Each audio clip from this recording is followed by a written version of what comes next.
my talk show. Welcome to my talk show. Welcome to my talk show. Welcome to my talk show. Welcome to my talk show. And we're on live.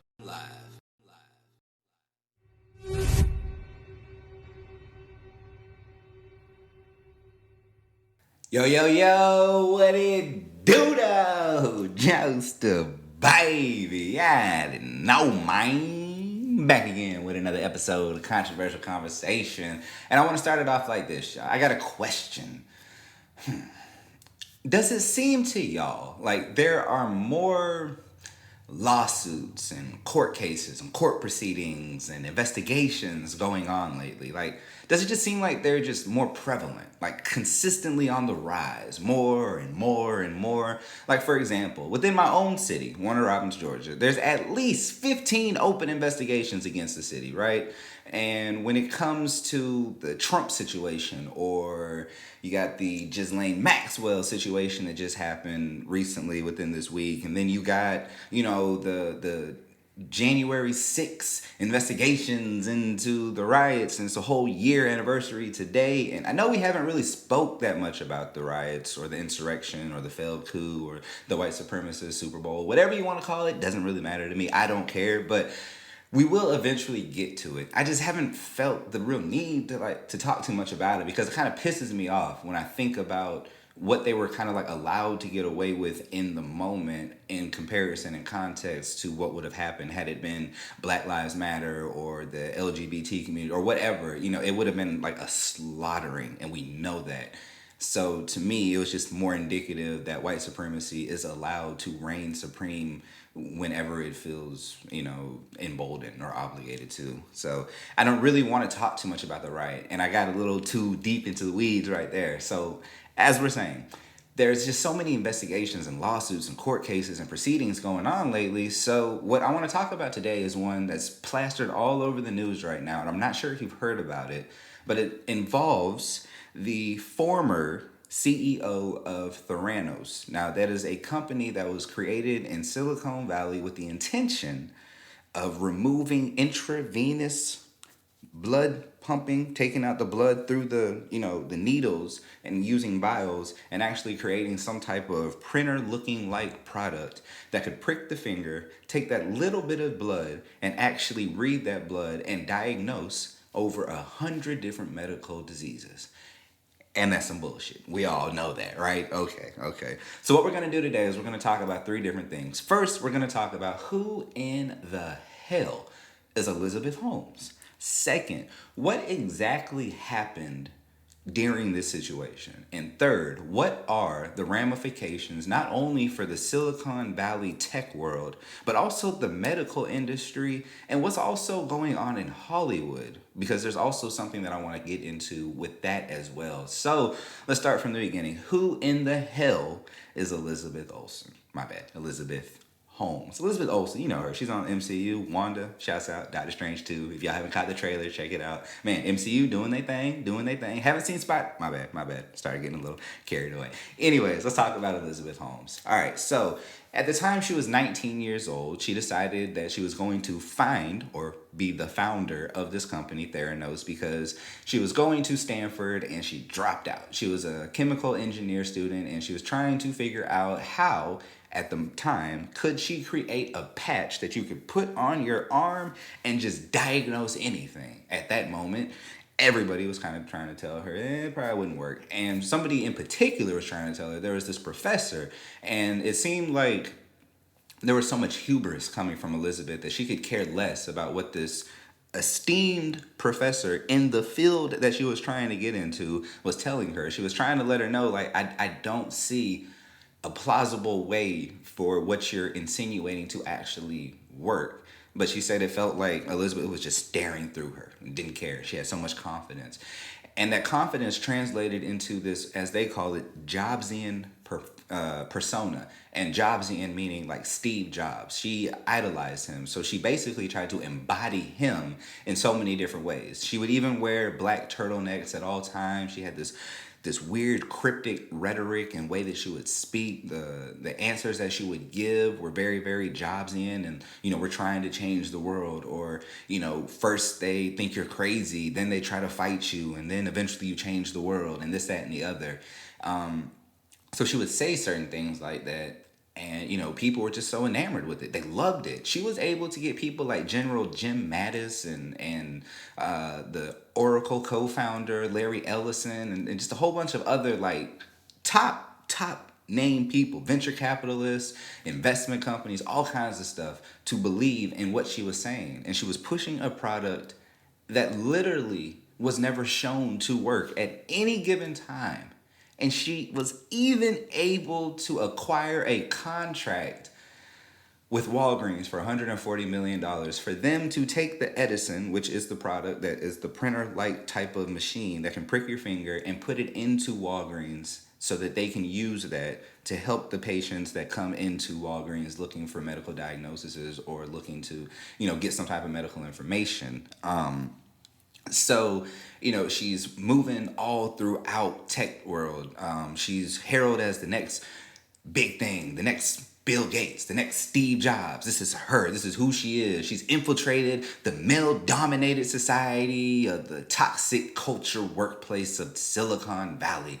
And she's here and she's there, and everybody, loves her. And the more she talks, the more they buy into it. She's doing, speeches at Harvard Medical School, and she's doing TED Talks. She's doing all kinds of crazy things, speaking about the idea that she would like to implement.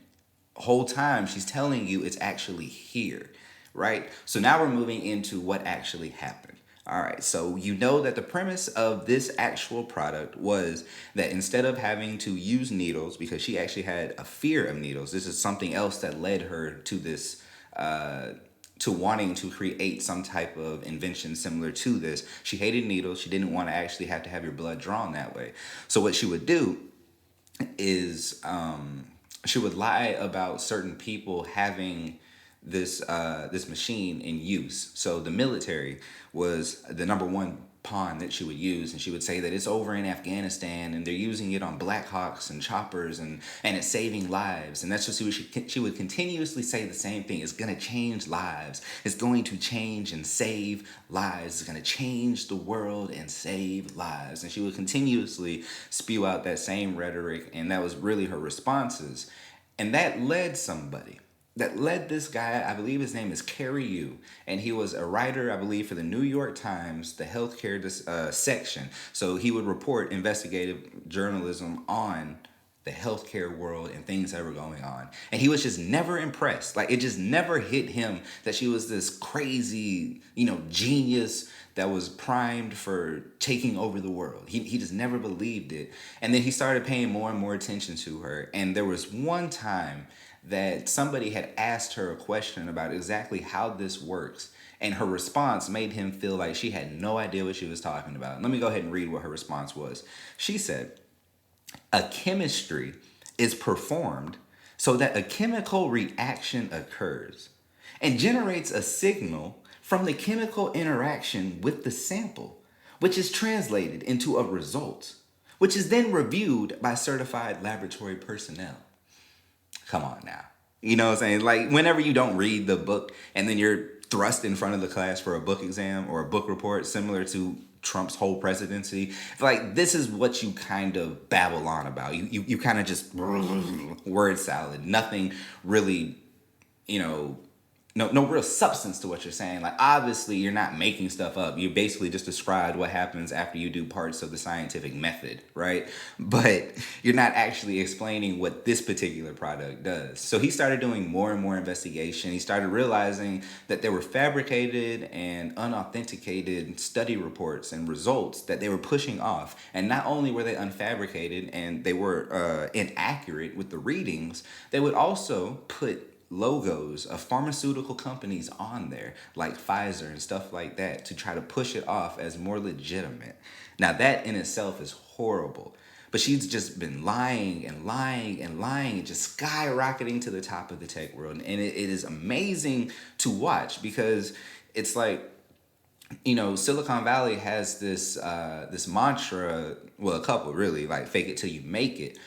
And that's what she did. She literally faked it until she made it. And the valuation of her company being $11 billion and her net worth being upwards of $1 to $4 billion for a product that never worked, that was never shown, and that she was able to manipulate people into not actually needing to see, but still investing in her.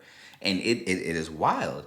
So, the news starts to break that Theranos is actually not what it is made to be. And everybody's going crazy. The Silicon Valley is like, oh my God, what's going on? This isn't Silicon Valley. This isn't indicative of what Silicon Valley is, even though it really is indicative of what Silicon Valley is. So they're fighting their hardest to separate themselves from Elizabeth Holmes, her skyrocketing, resume or whatever propelled her to where she was, and then what Silicon Valley is. So they're trying to put a separation there. But it's very, very difficult to do such because there's just way too many situations that'll come out about Silicon Valley, whether it's the work environment, whether it's toxic culture, whether it's, the boys club or sexism, feminism, whatever type of ism it is. They're traditionally misrepresentations of minorities and other demographics in the tech world. It is a whole bunch of white men giving money to white men to believe that they are the next great white man. And that's what a lot of stuff that goes on over there. And to be honest, like the venture capitalists have no idea what they're actually doing. They just believe that whatever idea is said to be the next big idea is something that they have to invest in, right? So they don't know what's going on. So they invest in a whole bunch of different things. And that was one of the reasons why she was so able to convince these people that, hey, give me this money because this is what's going to happen, because this is what is happening. And they didn't really need to see anything. And it's wild, it's crazy, but this is the actual story of everything that was going on. So around 2016, it's at the point where she's got to tell her employees what's happening. And, she's locked up in the war room with a whole bunch of lawyers and her co-founder who I can't remember exactly what position he held, but Mr. Balwini. And very interesting. So what's happening with him, and the reason he's not actually being charged with her, is because it was believed that her defense was actually going to throw him under the bus and say that he had coerced her and that he had used his positions of power to influence, and that it was really him all along. So now he has a separate trial on February 15th, and that was part of the defense that was being used. They were going to try to play on this innocent, white girl tear type of trope to make it seem like, she was just so innocent. She had no idea what she was doing. She was just this young tech startup who was just so ambitious and ready to take over the world and might have made a few mistakes like others. So should we hold her? No. Because what you need to understand is this isn't just the tech world. We're also talking about the medical world, right? And the medical tech world, which is supposed to evolve continuously to make it more convenient for us to understand the health procedures that we need to implement to keep everybody alive, to keep everybody safe, and to keep the world moving forward. And when you start to manipulate things, when you start to treat it like it's a game that you can win rather than a service to provide, that becomes a huge problem. There was an instance where this individual, he ended up using the machine and got faulty readings and ended up having a heart attack because it didn't detect what it was supposed to. And he wanted to sue. And he had every right to. And there's other instances because patients can be dramatically, altered based off of the results that they get. They could start doing things that could really, really damage their body. So now you're talking about being able to, to be culpable of actually, I guess you would say, almost killing people out of negligence, almost like a manslaughter based off of the actions you decided to take as a CEO.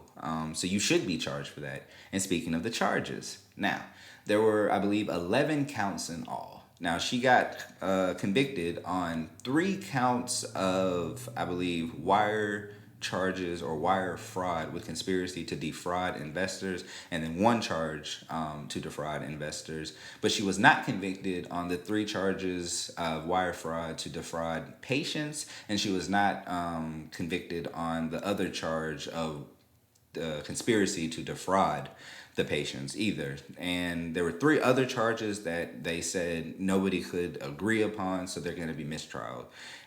Now, she is going to appeal these. They do expect that to happen. And sentencing has not happened yet. So also be very, very, be on the lookout for exactly when that's going to be coming out, because it's going to be very interesting. It's going to be a very, very telling tale about what happens when it comes to prosecuting white collar crime. Because as we know, white collar crime versus blue collar crime, there is a very, very big discrepancy. There's a lot of disparities and discriminatory practices when it comes to the prosecution, when it comes to the time spent in jail, when it comes to conviction rates and things like that. White collar tend to get slaps on the wrist or just paying fines with the money that they accumulated from doing the malfeasance in the first place, which is so mind-boggling to me. But that's just how it is.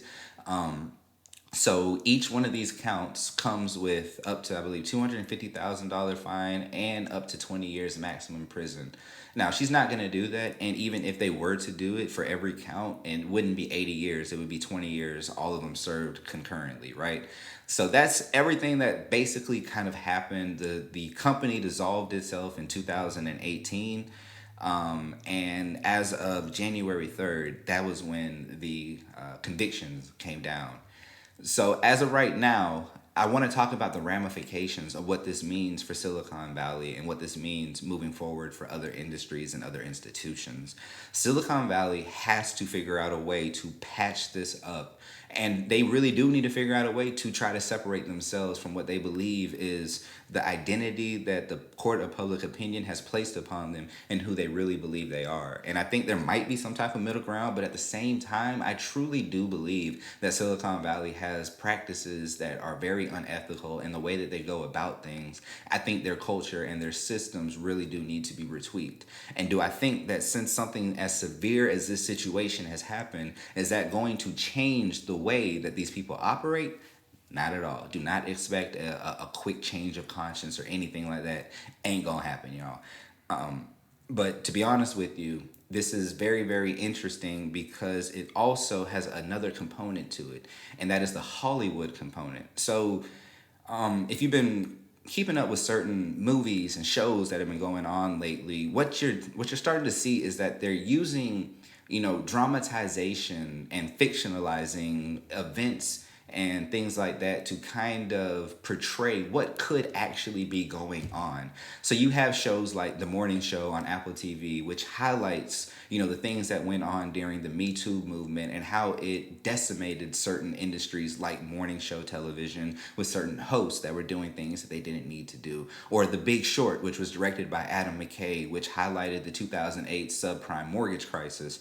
You got all kinds of these. I believe it was like Dick, the Dick Cheney story with Christian Bale playing Dick. So they're taking like real situations and things that are going on, and they're the ones who are telling us what's happening. So what you're seeing now is you're starting to see a shift. People aren't necessarily going to big main media news outlets, whether it's print or digital. And what we're doing is we're starting to see a shift to Hollywood to watch movies that portray these things. So there's two movies that are coming out that are going to be portraying this situation right here, with Amanda Seyfried, who is going to be playing Elizabeth Holmes on Hulu.